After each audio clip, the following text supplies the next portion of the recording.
Hello, everybody, and welcome to another edition of Charts with Dan. The first time we've actually hit Monday in a couple weeks. Thanks for your patience as I get settled into the new space. I've been working on the studio. There's not a lot you can see on this side of the camera, but there's a lot more you can see on that side of the camera. I added a couple things, though, including this Jaws poster, which has literally been on the wall of everywhere I've lived since I was 16 years old. That's why you can probably see some tears and rips. I finally put it in a frame, but I figured, well, you know what? I think it's probably time to just add it to the set because it's certainly been a fixture of everywhere that I've been since literally high school. There was so much that happened at the box office this past weekend. I'm glad that we can kind of be on the breaking news side of things again. Beetlejuice had a massive opening, over $100 million, one of the best openings in the month of September. And let's just dive right into it and look at the box office top 10 for this past weekend. And at number one was Beetlejuice at $110 million. There was a thought maybe at the beginning of the weekend that it might slow down a bit, but it ended up coming in about where a lot of people saw it.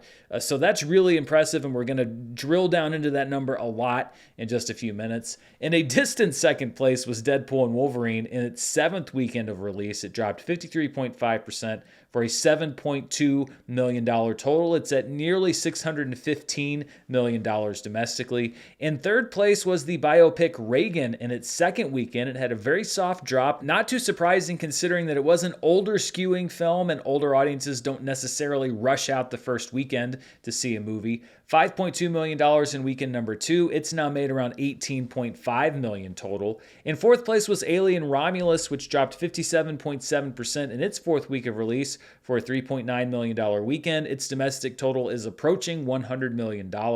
It Ends With Us sticks around in the top five with $3.75 million. Its domestic total now approaching $150 million. In sixth place was the film The Forge in its third weekend with a 36.4% drop and a weekend total of $2.9 million. Its domestic total is now over $20 million. Twisters also sticks around in the top 10 in its eighth week of release. That 70.9% drop looks pretty steep, but remember, it was reissued in a lot of premium format theaters last weekend and saw a big boost in business. So this isn't necessarily a sign that the bottom is falling out of the movie. It's just that it lost a lot of those premium theaters. It brought in $2.2 million over the weekend. Its domestic total is now at $264.6 million. Blink Twice drops 56% in its third week of release for a $2.1 million weekend total. Its domestic total now over $20 million. In ninth place is the Indian film The Greatest of All Time, which is a Tamil language film from director Venkat Prabhu starring popular actor Vijay, who recently retired from acting to focus on politics. This is a sci-fi action film and brought in $2 million for the weekend and a $3.5 million total so far. It opened ahead of the weekend just a little bit. And in 10th place with a 10th week in the domestic top 10 is Despicable Me 4, which dropped 56.4% for a $1.8 million weekend total and a domestic total of $357.8 million. So let's drill into Beetlejuice just a little bit. First of all, when we look at 3-day opening weekends this year, it is the third $100 million plus opening weekend of the year, and it comes in behind Deadpool and Wolverine and Inside Out 2, bumping Dune Part 2 down to fourth place and Twisters down to fifth place. And with a budget of around $100 million, that is a very strong opening weekend for Beetlejuice. When we look at openings for director Tim Burton, Beetlejuice comes in second place all time at $110 million, just behind Alice in Wonderland back in 2010 at $116.1 million. In third place is 2001's Planet of the Apes at $68.5 million. In fourth place is Charlie and the Chocolate Factory from 2005 at $56.1 million. And then in fifth, we have Dumbo from 2019 at $45.9 million. And quite frankly, if I were going to make a list of the most disappointing Tim Burton films, it would overlap with a lot of the movies that are on this chart, although I don't think that Beetlejuice necessarily falls into that category. When we adjust for inflation, things improve slightly. Alice in Wonderland is at number 1 still with an adjusted opening weekend total of $167.4 million. Then we have 2001's Planet of the Apes at $121.7 million. Beetlejuice sticks around in third at $110 million, coming in just ahead of both Batman 1989 and Batman Returns from 1992, which both opened to just over $102 million. That's pretty good consistency between a movie and its sequel to basically have identical opening weekends. When we look at the openings for the month of September, Beetlejuice is second all-time, behind the 2017 debut of It at $123.4 million. Then we have the second Beetlejuice film, which is also the second film to open to over $100 million in the month of September. It Chapter 2 comes in third place at $91 million back in 2019. Then we have Shang-Chi and the Legend of the Ten Rings, which came out over Labor Day weekend in 2021. It kind of was leading the way for a big scale release as theaters were reopening and getting back to business as usual. $75.3 million for Shang-Chi. Then we have The Nun back in 2018 at $53.8 million. Hotel Transylvania 2 and the first Hotel Transylvania at numbers 6 and 7. Insidious Chapter 2 from 2013 is at number 8 with $40.2 million. Then we have Kingsman: The Golden Circle from 2017 at $39 million. And Sweet Home Alabama from 2002 at $35.6 million. Now, I don't have a full chart, but if you were to adjust these numbers for inflation, it would basically take Kingsman: The Golden Circle out of the top 10 and put the original Rush Hour from 1998 into the top 10, but it just didn't seem like quite big enough of a change to do a whole chart dedicated to it. This is kind of an interesting chart. So this is movies that are part twos that opened 20 plus years after the original. This is for Hollywood films. This is not a worldwide list. So it's not just that there's 20 years between sequels or 20 years between a part 2 and a part 3. These are movies that were originally released and then had 20 or more years pass between that release and the release of the first sequel in the franchise. And the highest opening for one of these films is Top Gun Maverick, which came out 36 years after the original Top Gun at $126.7 million. Then we have Beetlejuice at 36 years after the first film came out at $110 million. So 36 years seems to be the sweet spot. Also, Tom Cruise and Michael Keaton topping this chart. Keep those two names in mind because we're going to loop back to that later on in the show. In third place is another movie from this year, Twisters, which came out 28 years after the original Twister and opened to $81.2 million. Then we have Tron Legacy, which came out 29 years after the original Tron and opened to $44 million. And finally, Independence Day Resurgence, which came in at the bare minimum 20 years after the release of the original film and opened to $41 million, although it should be noted that both Tron Legacy and Independence Day Resurgence, despite the fact that they're on this list, were considered to be box office disappointments, and even Twisters was a disappointment when we look at the international box office. So it seems like Top Gun Maverick and Beetlejuice are really the only two movies on this list that would be considered box office slam dunks. So it's a great opening weekend number for the second Beetlejuice film, and helping it to those numbers was the fact that it had a very wide release. In fact, it had the widest release of any movie this year. It was in 4,575 theaters. That's more theaters than any movie has been in 2024 on its opening weekend. The second widest release was Inside Out 2 at 4,440 theaters. Then we had Despicable Me 4 at 4,428 theaters. Ghostbusters Frozen Empire, a lot of people might be surprised to see that in the top 5 at 4,345 theaters. And Deadpool and Wolverine, which opened in 4,210 theaters. And I think what helped Beetlejuice hit this number is the fact that the timing was good. It came out a little bit after the peak of the summer season. There were plenty of theater owners that didn't mind getting rid of some of the older blockbusters and giving theaters to a new movie, a movie that people wanted to go see. That's not the only reason it did well. It did well because people were excited about the film, but I think this early September release date enabled it to be available in more theaters than any other movie this year because the timing was just right, and that's probably a very savvy move on the part of Warner Brothers when they're looking at their release schedule to say, well, we don't want to compete for theater space with all these other films. Let's wait a few more weeks, put it out just after the summer movie season, And obviously, it's what literally paid off for them. Beetlejuice Beetlejuice was the widest release of the year, and it was also one of the widest releases of the decade. It was the fourth widest release of the 2020s. Number one goes to Top Gun Maverick, which we just saw a couple minutes ago, at 4,751 theaters back on Memorial Day of 2022. Then we had Jurassic World Dominion in June of 2022, which opened in 4,676 theaters. Then last summer's Indiana Jones and the Dial of Destiny in third place at 4,600 theaters. Then, of course, the second Beetlejuice film in 4,575 theaters. And Doctor Strange and the Multiverse of Madness, which rounds out the top five back in May of 2022 in 4,534 theaters. So really nothing to complain about with this latest Beetlejuice adventure. And of course, I'll continue to track those numbers and see how it does in weekend 2 and beyond. That's what we do here on this show. But let's look at a couple of other movies that were in the top 10. And Deadpool, which is number 2 at the box office for this past weekend, is still locked in a very close battle with Inside Out 2 to determine what the number 1 movie of the summer will be. And we've been tracking this for the last several weeks. The yellow line there is Deadpool and Wolverine. The pink line is Inside Out 2. And you can see that for the first 3 weeks or so, Deadpool and Wolverine had a pretty healthy lead, but Inside Out 2 slowly caught up with it. We saw Deadpool and Wolverine inch up a little bit last weekend over the Labor Day holiday, but you can see from this graph that they're basically one line again, and this is going to be very close, as I've been saying. I think they're about $1 million, maybe a little bit more than $1 million apart as far as 45 days into both of their releases, and this is something that may not be settled for another 2 or 3 weeks as we see what Deadpool and Wolverine does in the last couple weeks of its theatrical run. But even though summer is over, we still have unfinished business as far as the box office goes. I also wanted to talk a little bit about Alien Romulus. I mentioned that it's at almost $100 million domestically. When we look at the Alien franchise adjusted for inflation, Alien Romulus has now passed Alien Resurrection and Alien Covenant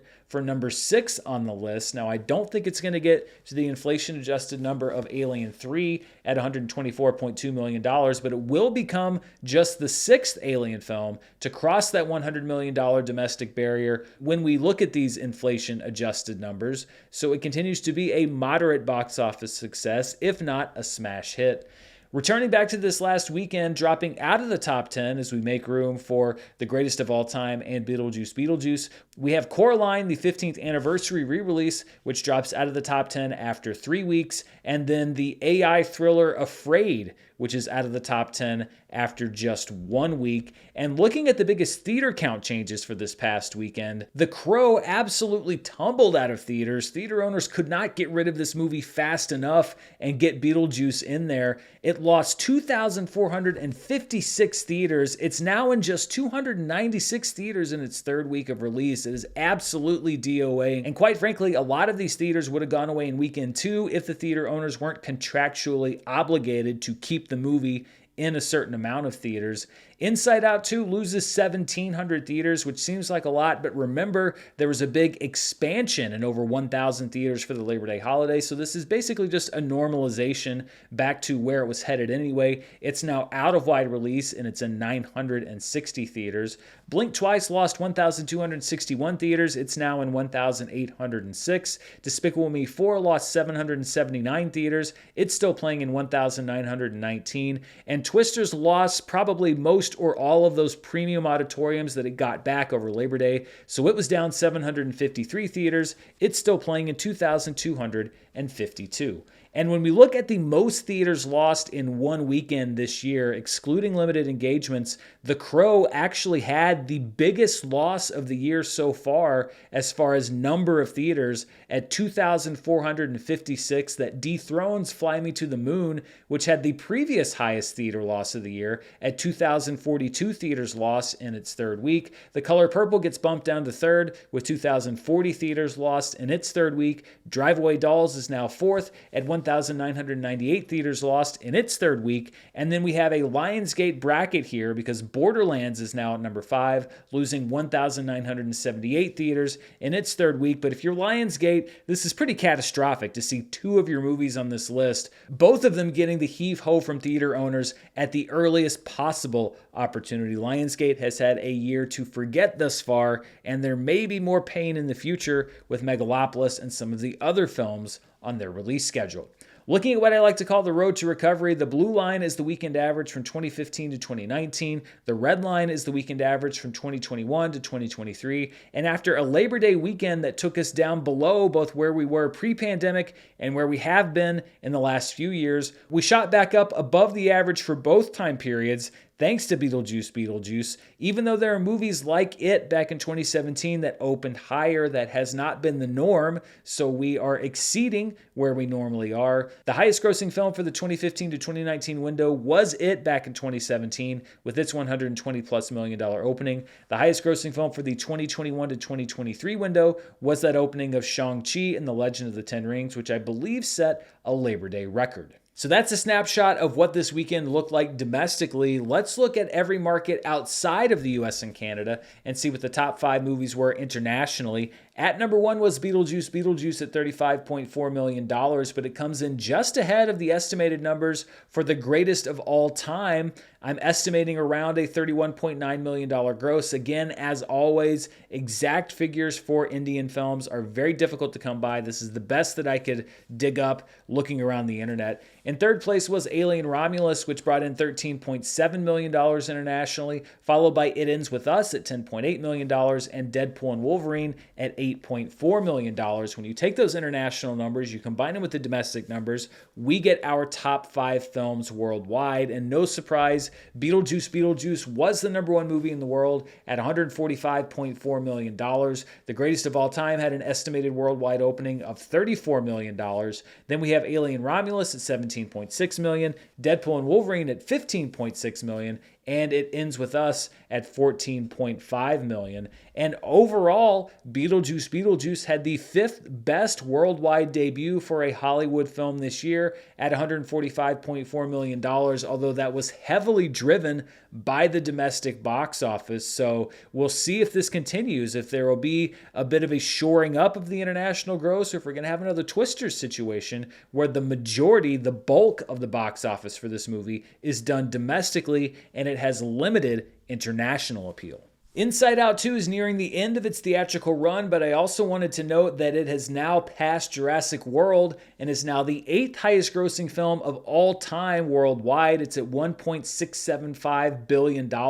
That's just ahead of Jurassic World's $1.671 billion. And that's where Inside Out 2 is going to stay. It might be able to sneak up to $1.7 billion, but it's not going to get up to the $1.92 billion that Spider-Man No Way Home earned. Avengers Infinity War is in 6th. It's the first movie in the $2 billion club. And then we have the rest of the movies in that club: Star Wars The Force Awakens, Titanic, Avatar The Way of Water, Avengers Endgame, and then the first Avatar back in 2009, which remains the all-time global box office champ. We have so much more to break down at the box office this weekend, but before we get to that, I'd like to thank the sponsors for this week's show. This video is brought to you by Miracle Made. Did you ever read one of those true facts that you wish you could just unhear?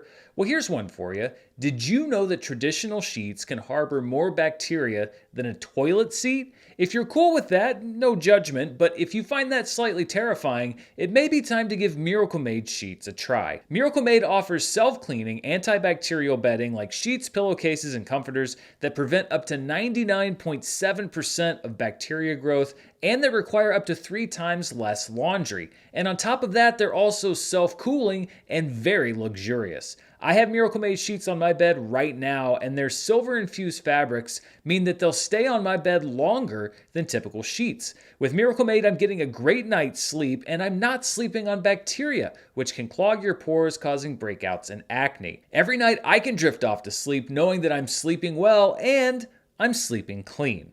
Go to trymiracle.com/Dan to try Miracle Made sheets today, and whether you're buying them for yourself or as a gift for a loved one, if you order today, you can save over 40%. And if you use our promo code Dan at checkout, you'll get 3 free towels and save an extra 20%. Miracle's so confident in their product, it's backed with a 30-day money-back guarantee, so if you're not 100% satisfied, you'll get a full refund.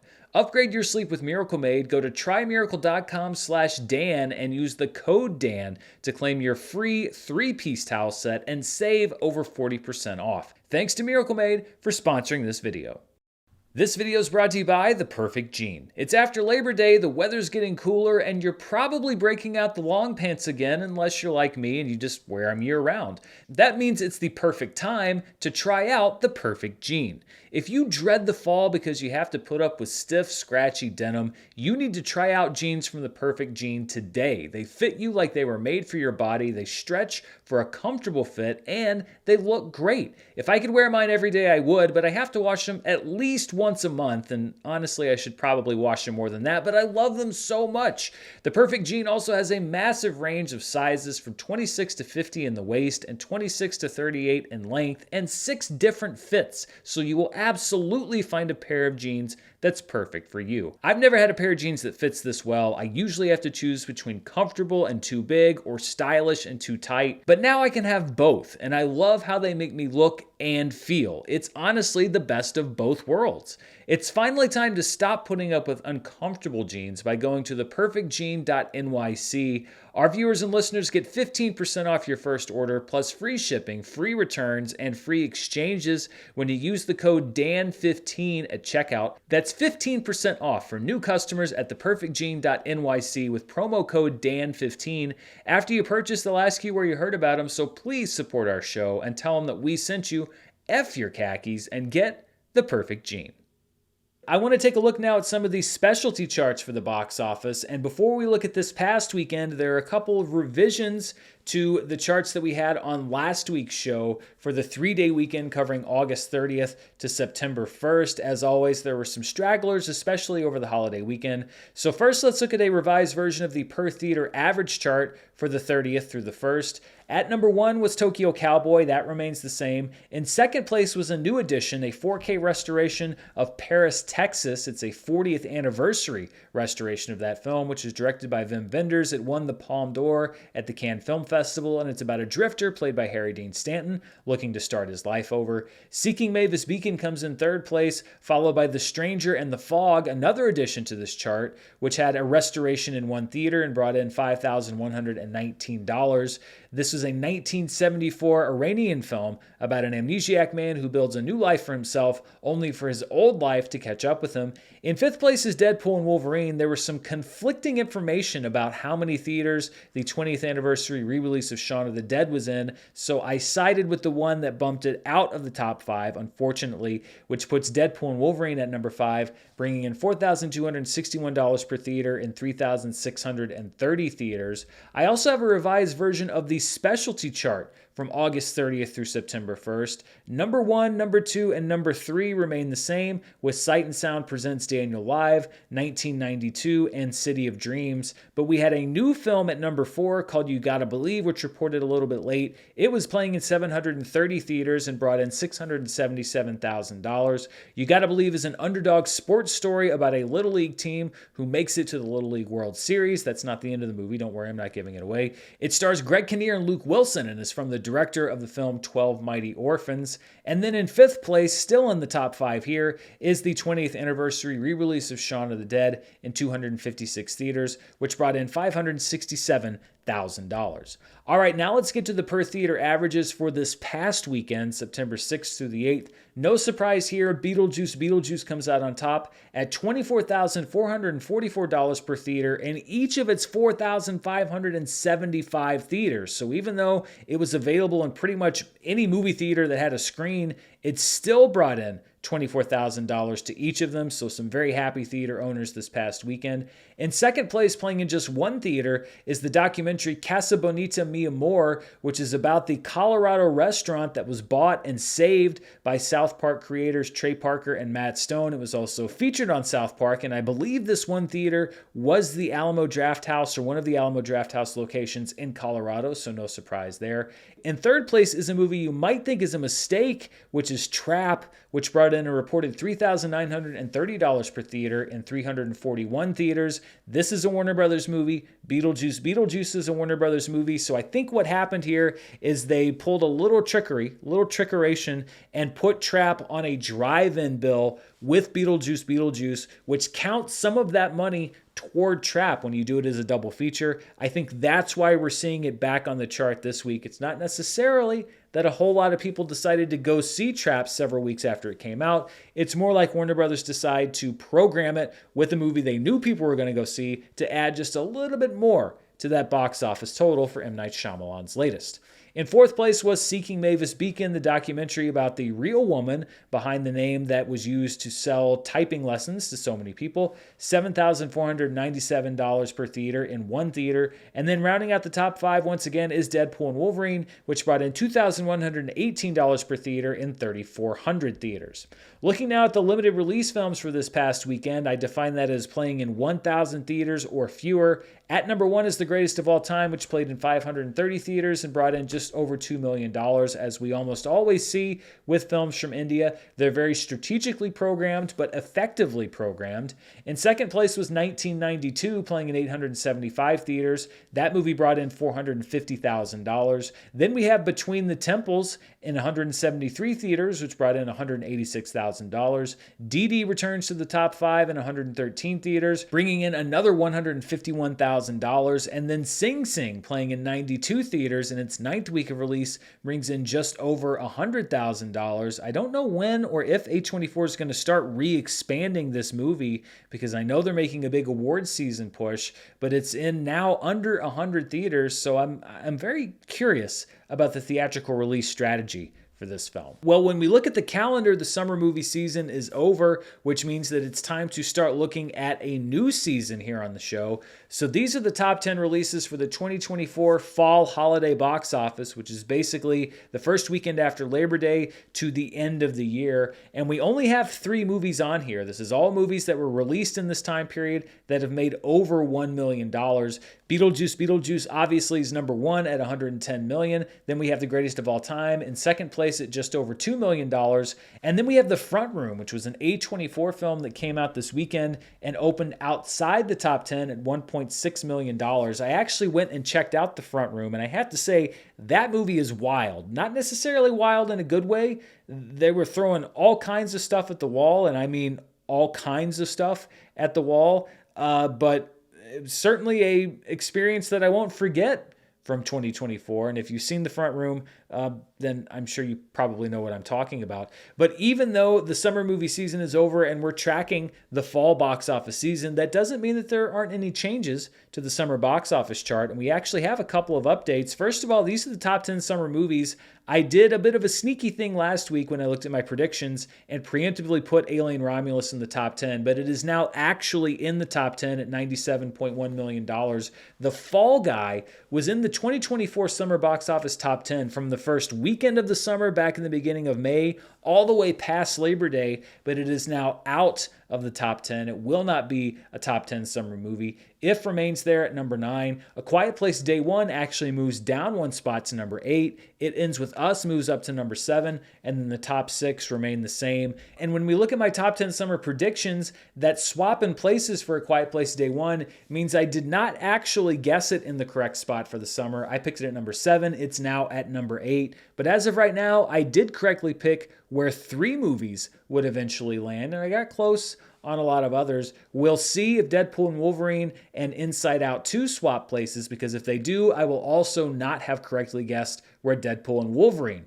would land at the summer box office. Looking at the 2024 annual domestic box office, It Ends With Us is now the 10th highest grossing film of the year, although it is going to be a short-lived reign because Beetlejuice Beetlejuice is going to enter this chart next week and bump It Ends With Us out. But hey, it should enjoy its time for 1 week as one of the 10 highest grossing movies of the year. A Quiet Place Day One is bumped off of the chart. There's no change on the 2024 worldwide chart this week, so we will save that, and when there are changes, I'll update that on the show. So before we move on to streaming ratings, as we often do here on the show, I want to take a look at a weekend in box office history, and we're going to go back 41 years to September 9th through the 11th, 1983, and I picked this weekend for a very specific reason, and it's the lead actors in the top 10 movies. Remember when we looked at the top opening legacy sequels or sequels that came out more than 20 years after the original? Top Gun Maverick and Beetlejuice, starring Michael Keaton and Tom Cruise. This was the box office 41 years ago. The number one movie was Mr. Mom, starring Michael Keaton. So he was top of the box office 41 years ago. He's top of the box office right now. In its 8th week of release, it was number one with $4.6 million for a running total of $37.5 million. And number two was Risky Business, starring Tom Cruise, in its 6th week of release at $3.3 million for a running total to that point of $41.3 million. So if you want to talk about box office longevity, Michael Keaton and Tom Cruise have it because they were topping the box office in the 80s. They are still topping the box office here in the 2020s. In third place for this weekend was the horror anthology film Nightmares at $2.5 million. Then we had National Lampoon's Vacation in its 7th week of release at $2.2 million. And finally, the Rodney Dangerfield film Easy Money in its 4th week of release at just over $2 million. But it's a little easier to get a grip on just how successful those movies were if we adjust those dollars for inflation. So when we convert that box office weekend to today's dollars, this is what happens when we press that inflation button. Mr. Mom in its 8th week made an adjusted total of $14.8 million on its way to a domestic adjusted total of just over $200 million. Risky Business was at $10.5 million, also on its way to a domestic total of just over $200 million. So those movies did pretty equal business. Nightmares was at $8.1 million. It only ended up with $21 million adjusted for inflation. National Lampoon's Vacation was at $7.1 million adjusted, on its way to a $193.9 million adjusted domestic total. So we have 3 comedies of different types, Mr. Mom, Risky Business, and National Lampoon's Vacation, all ending at around $200 million. Then we have Easy Money at $6.4 million. It would end up at about $92.5 million domestic when you adjust for inflation. So that's what's going on at the box office. Let's look at what was happening on the various streaming services, and we'll start with the latest numbers from Netflix. These are the numbers for August 26th through September 1st. And the most watched program on Netflix was the original Netflix film Incoming, which was on the chart last week, but not at number 1. It had a surge in week number 2 and was at 16.89 million views, which just edged out The Union. The Union was looking for a three-peat on top of the Netflix charts, but it came in at 16.85 million views, so just in that number 2 spot. In third place was Lee Daniels' latest film, The Deliverance, which hit Netflix after a short limited run. It brought in 14.5 million views. Then we had The Accident Season 1, bringing in another 11.93 million views. In fifth was the new film Worst Ex Ever, which I believe is a spinoff from Worst Roommate Ever. That series brought in 8.45 million views total. Then we have Emily in Paris Season 4 at 6.5 million views. Tokonbo at number 7 at 5.26 million views. Migration at number 8 at 5.21 million views. Then we have a new Netflix docuseries, IC-814, The Kandahar Hijack, which brought in 4.13 million views. And then American Murder, Lacey Peterson, another Netflix docuseries at just over 4 million views, rounding out the top 10. And when we look at the most watched movies on Netflix globally since January 1st, The Union is now in the top 5 at 90.58 million views. That puts it above A Family Affair and Beverly Hills Cop Axel F as far as reported numbers.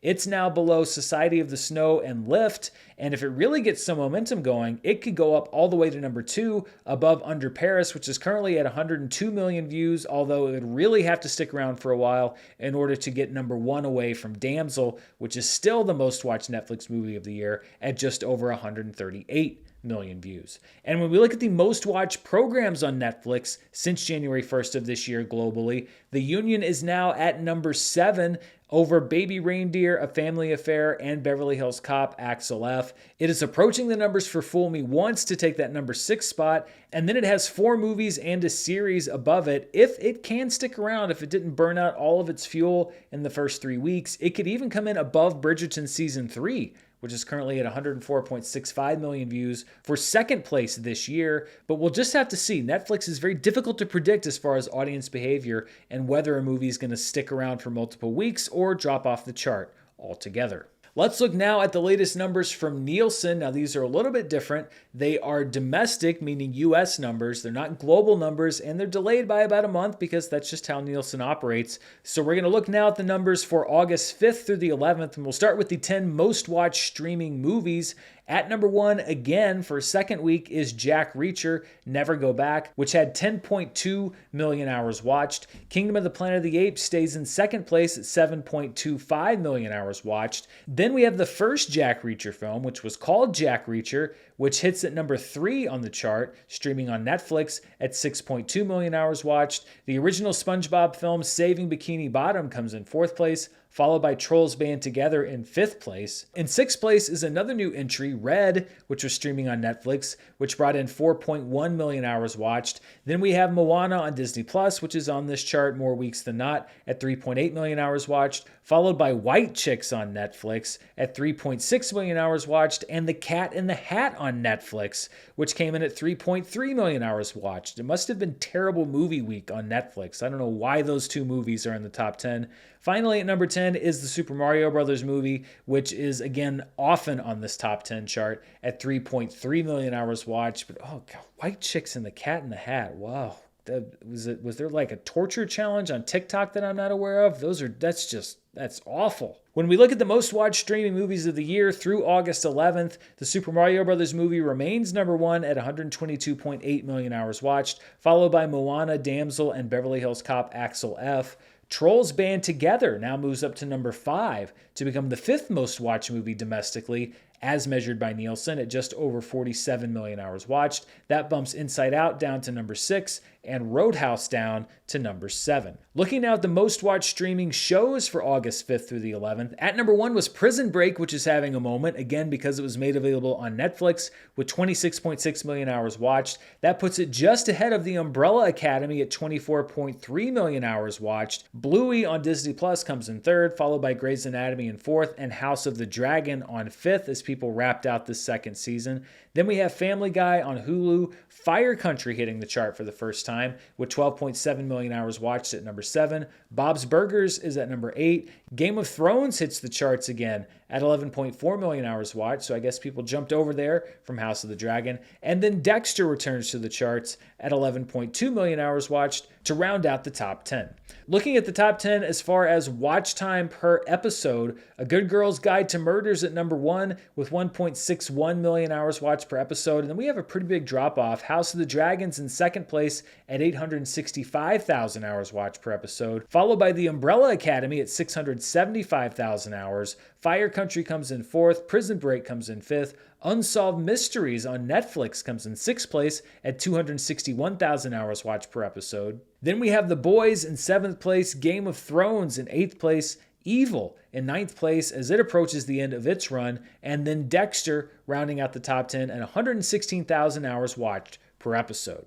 A couple changes as far as original streaming series as measured by Nielsen. First of all, when we look at the most watched original series of this year, 2024 through August 11th, Evil moves up to number 6, which bumps Avatar: The Last Airbender down to number 7. Fool Me Once, The Boys, Love is Blind, Fallout, and Bridgerton remain the top 5, although if The Boys puts up a little bit more watch time, then it should dethrone Love is Blind to become the 3rd most watched original series of the year. And when we look at the most watched original streaming series from the time that Nielsen began reporting this data in 2020 to present, Cobra Kai moves up to number 7, which puts Manifest down at number 8. Of course, we still have more Cobra Kai coming later this year, so it could well continue to climb the chart. The rest of the top 10 remains the same. A lot of these shows aren't going to have any more episodes like Ozark and The Crown. Stranger Things, of course, is going to really build on that lead when the new season comes out in, again, let's say 2036, because right now it's barely at number 1. It should get a huge boost when new episodes hit the streaming service. And that does it for this week on Charts with Dan. There are several options that are hitting streaming and theaters this upcoming week. First of all, on Thursday, Usher Rendezvous in Paris begins its 4-day limited engagement in theaters, so you can catch it on Thursday and then throughout the weekend.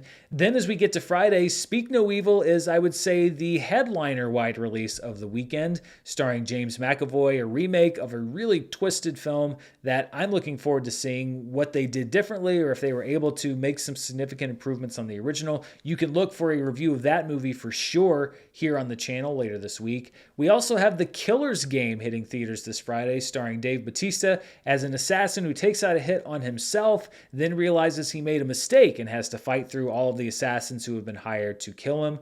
Also opening in some theaters this Friday is Kevin Smith's latest film, The 4:30 Movie. As usual, he's doing this through special engagements, so you may have to hunt around to see when and where it's actually playing. Also hitting theaters this Friday is an anime preview event. I believe it's the first few episodes of a series called Dan to Dan First Encounter. Then when we talk about limited releases, one of the buzziest movies, I think, this year, My Old Ass, which did really well coming out of the Sundance Film Festival, hits limited release this week. It'll be streaming on Amazon Prime Video later on in the year. Another buzzy Sundance movie called Will and Harper, which is a documentary about Will Ferrell and his best friend who came out as a trans woman very late into their relationship. So they decided to go on a road trip and film a documentary about it. It played, according to many reports, like gangbusters at Sundance. It'll be hitting limited release this weekend. It'll hit Netflix in a couple weeks on the 27th. Also hitting limited release this weekend is a really interesting looking movie called Booger, which looks to be kind of like a pet body horror type film. I've heard a lot of intriguing things about it. I don't know if it's going to play anywhere near me, but if it's playing near you and you're looking for something different this weekend, that could be a good choice for you. Then hitting Netflix this Friday is a movie called Uglies, which is set in a world where young adults are forced to have plastic surgery in order to fit into society, and then we have people that decide not to do it. Maybe this movie has something to say about the impossible standards that are set for our youth, or maybe it's just going to be terrible. You never really know with Netflix, but I'm almost interested to give it a watch just to see which one it is. Also heading into this weekend, Blazing Saddles will have a 50th anniversary screening this Sunday through Fathom Events. They'll also be screening the film on the 18th. I really hope it's decent quality. You never really know with Fathom. And also on Sunday, Tulsa King Season 2, starring Sylvester Stallone, will make its debut on Paramount+.